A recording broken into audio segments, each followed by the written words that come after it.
Eky'abalamuzi essuula 11 olunyiriri olusooka okutuuka ku lusembayo.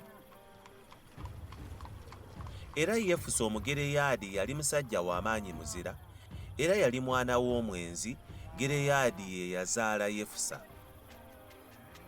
Omukazi ow'e Gireyaadi n'amuzaalira abaana ab'obulenzi.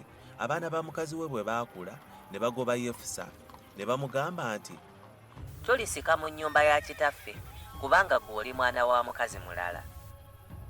Awo Yefusa n'alyoka adduka abaganda be, n'abeera mu nsi y'e Tobu. Abasajja abataliiko kye bagasa ne bakuŋŋaana eri Yefusa, ne batabaalanga naye.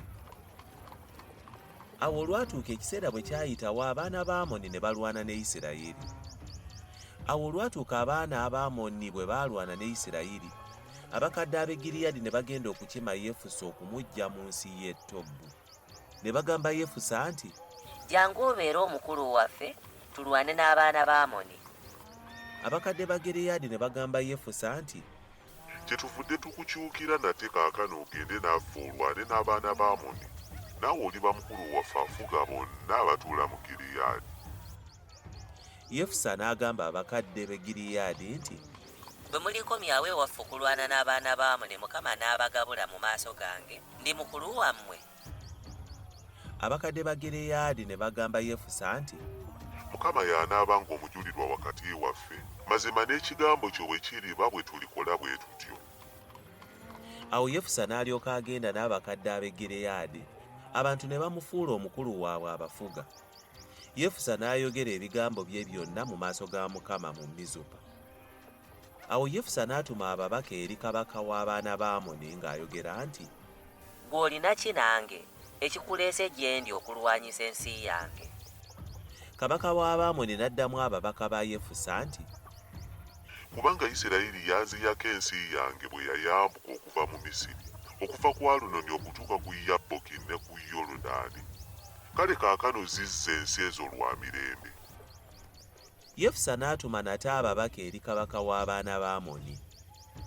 N'abagamba nti, Yefusa bw'ayogera bw'atyo nti, "Isirayiri teyanyaga nsi ya Mowaabu newankubadde ensi y'abaana ba Amoni. Naye bwe baayambuka okuva mu Misiri, Isirayiri bwe yali ayita mu ddungu okutuuka ku Nnyanja Emyufu n'atuuka e Kadesi, Isirayiri n'alyoka atuma ababaka eri kabaka w'Edomu ng'ayogera nti, nkwegayiridde kampite mu nsi yo. Naye kabaka w'Edomu n'atawulira, era n'atumira bw'atyo kabaka wa Mowaabu, naye n'atayagala. Isirayiri n'atuula mu Kadesi. Awo n'alyoka ayita mu ddungu ne yeetooloola ensi ya Edomu n'ensi ya Mowaabu, n'atuuka ku luuyi lw'ensi ya Mowaabu olw'ebuvanjuba, ne basiisira emitala wa Alunoni, naye ne batuuka mu nsalo ya Mowaabu, kubanga Alunoni gwali nsalo ya Mowaabu. Isirayiri n'atuma ababaka eri Sikoni kabaka w'Abamoli, kabaka wa Kesuboni.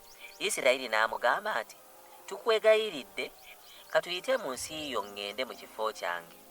Naye Sikoni n'ateesiga Isirayiri kuyita mu nsalo ye. Naye Sikoni n'akuŋŋaanya abantu be bonna n'asiisira mu Yakazi, n'alwana ne Isirayiri.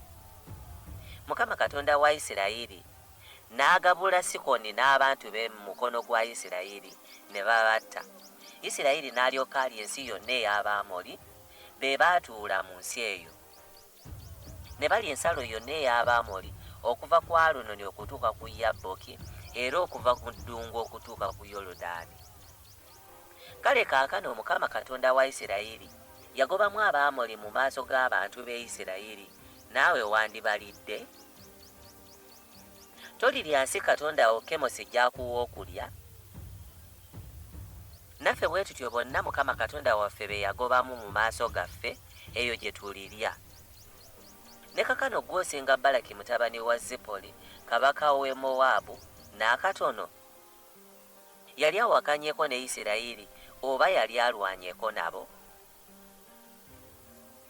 Isirayiri bwe yali atuula mu Kesuboni n'ebyalo byakyo, ne mu Aloweri n'ebyalo byakyo, ne mu bibuga byonna ebiri ku mabbali ga Alunoni, emyaka 300, ekyabalobera ky'okubiddamu okubirya mu kiseera ekyo. Kale nze sikwonoonanga, naye ggwe onsobezza okulwana nange. Mukama omulamuzi alamule leero wakati w'abaana ba Isirayiri n'abaana ba Amoni.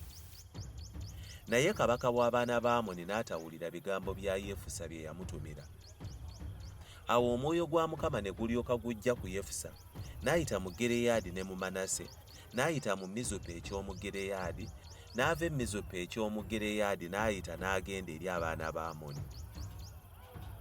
Yefusa ne yeeyamira eri Katonda obweyamo ng'agamba nti, obanga oligabulira ddala abaana ba Amoni mu mukono gwange, awo olulituuka ekintu kyonna ekirifuluma mu nzigi z'ennyumba yange okunsisinkana, bwe ndikomawo emirembe okuva eri abaana ba Amoni, kiriba kya Mukama, nange ndikiwaayo okuba ekiweebwayo ekyokebwa. Awo Yefusa n'ayita n'agenda eri abaana ba Amoni okulwana nabo, Mukama n'abagabula mu mukono gwe. N'abakuba okuva ku Aloweri okutuuka ng'ojja e Minnisi, bye bibuga 2, n'okutuuka ku Aberukeramimu, n'abatta bangi nnyo. Abaana ba Amoni ne bajeemulwa bwe batyo mu maaso g'abaana ba Isirayiri. Yefusa n'ajja e Mizupa eri ennyumba ye, era alaba, muwala we n'afuluma okumusisinkana ng'alina ebitaasa era nga bazina. Era ye yali omwana we omu, teyalina wabulenzi newankubadde ow'obuwala wabula ye. Awo olwatuuka bwe yamulaba n'ayuzaayuza engoye ze n'ayogera nti, zinsanze muwala wange, onnakuwazizza nnyo, naawe oli ku muwendo gw'abo abanneeraliikiriza. Kubanga nayasamya akamwa kange eri Mukama, so siyina kuddirira. N'amugamba nti, kitange, weyasamya akamwa ke eri Mukama, nkola ng'ekigambo bwe kyali ekyava mu kamwako, kubanga Mukama yakuwalanyizza eggwanga ku balabe bo, abaana ba Amoni. N'agamba kitaawe nti, ekigambo kino kinkole, ndekera emyezi 2 ngende nserengete ku nsozi nkabire obutamanya bwange musajja, nze ne bannange. N'agamba nti, genda. N'amusiibula amale emyezi 2, n'agenda ye ne banne, n'akaabira obutamanya bwe musajja ne bumukaabizisa eyo ku nsozi. Awo olwatuuka emyezi 2 bwe gyaggwaako, n'akomawo eri kitaawe, n'amukola ng'obweyamo bwe bwe bwali bwe yeeyama, era yali tannamanya musajja. Ne wabangawo empisa mu Isirayiri, abawala ba Isirayiri okugenda nga buli mwaka okujjukira muwala wa Yefusa Omugireyaadi ennaku 4 buli mwaka.